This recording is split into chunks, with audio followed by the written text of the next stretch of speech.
कोकणातलो हापूस जगभर पोचलो असलो तरी सगळ्या आंब्यांचो बापूस मात्र तो रायवळचो आंबो असा. हा रायवळ आंब्याची एक वेगळी गोष्ट आहे. रायवळ आंबो ह्यो कोकणाचो खरो देवाचो आंबो आम्ही जेका म्हणतो. या रायवळ आंब्याचं झाड तुम्ही बघा, अगदी आकाशाला भिडलेलं हा भला मोठा वृक्ष आहे. साधारण 200, 300, 400, 500 वर्ष जगणारी ही झाडं असतात. ती कुठेही फवारणी मारून किंवा खतं घालून पिकवलेली नाहीत. हायब्रिड त्याची कलमं नाहीत. त्याच्यामुळे आमच्या पूर्वजांनी ह्या आंब्याला देवाचा आंबा म्हणून स्थान दिलंय. कोकणामध्ये देवकार्याला जी पानं लागतात ती या झाडाच्या आंब्याची लागतात.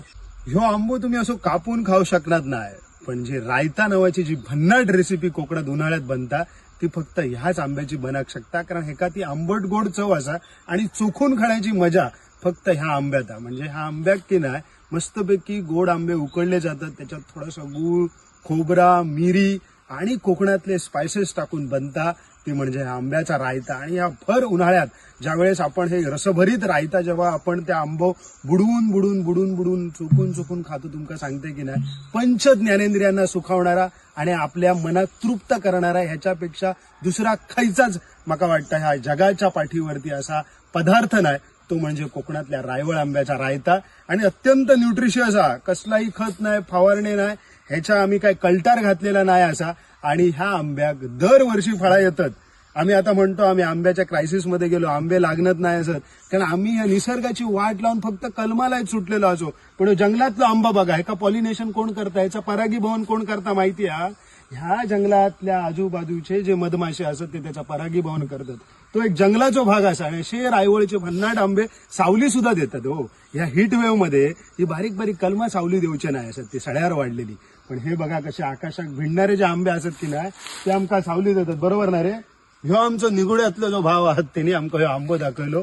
त्याच्यामध्ये ह्यो डिक्याळो आंबो असा आणि तो आंबे आता शोधता आमका रायतो करून घालतलो. आणि मस्त हे आंबे आम्ही चोखीत खाऊया आणि याची मजा घेऊया. ह्यो आंबो तुमका बाजारात खाऊक मिळायचो नाही, कारण या जंगलात हे आंबे पडले की नाही ते सोमते उचलूक हवे, नाहीतर ते खराब होतात. कारण ह्या आंब्यावरती कसलीही फवारणी नसल्यामुळे तो हैसून उचलून मुंबई आणि पुण्यात धावचो नाही. तो आंबो हैच पडतलो, हैलाच वाऱ्याबरोबर पडतलो.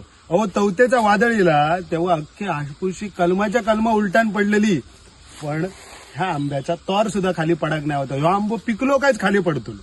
कसलोही मोठं वादळ येणं गुंडो धरून मारलं तरी तो आंबो पडायचो नाही. ही त्याच्यातली स्ट्रेंथ हा, ही जी काटकपणा कोकणी माणसं जो म्हणतात ना तो त्याच्यामध्ये असा. त्याच्यामुळे ह्या वातावरणीय बदलांमध्ये, क्लायमेट चेंज मध्ये की नाही जर तुमका टिकायचं असाल तर अशा रायवळ आंब्यासारख्या या माती घट्ट धरून झकडून राहायचा लागता आणि आकाशात भिडायचा लागता. तर त्याची ताकद ह्या आंब्याची असा. त्यामुळे लहान पोरांका बिरांका हे आंबे खाऊक द्या.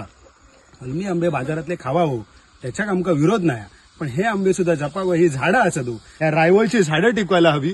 फक्त होळी आली की आम्ही झाड तोडायला म्हणून रायवळचं उंच झाड शोधत असतो, पण हे आमच्या पूर्वजांनी देवाचं झाड म्हणून राखलेलं आहे. ते देवाची झाडं आपण टिकवायला पाहिजेत, कारण देव जो स्वतः या मातीतून, या सातेरीतून उगवला तो राखणदार आहे. तो राखणदाराचा आंबा आहे. ह्या आंब्याचा फक्त फळ नाही तर याचं लाकूड सुद्धा खूप महत्वपूर्ण आहे. म्हणजे आमच्या कोकणात की नाही रापणीचे जे होडी बांधतात त्याचा जो खालचो सौदो असता, होडीचा जो बेस असतो तो ह्या रायवळच्या लाकडापासून बनलेला असतो. आमची पूर्वी पाचिटा ठेवायची घरात लाकडी, ती आंब्याची असायची. कारण आंब्याचा जो केत आहे त्याला 200-300 वर्ष मातीत सुद्धा काही होत नाही. लोखंडापेक्षा या आंब्याचा खोड अत्यंत मजबूत आहे. तर असा हा कोकणाचा गगनाला भिडणारा इथला गावठी आंबा, भलेही तो जगाभर पोचला नसेल पण आमच्या मनामनात त्याचं स्थान कायम आहे. तसो ह्यो आमचो हापूसचो हे बापूस रायवळ, कोकणाची खरी ओळख. कोकणातले रायवळ वाचवूया, कोकण वाचवूया, देवाचो राखणदार वाचवूया. इतके बघा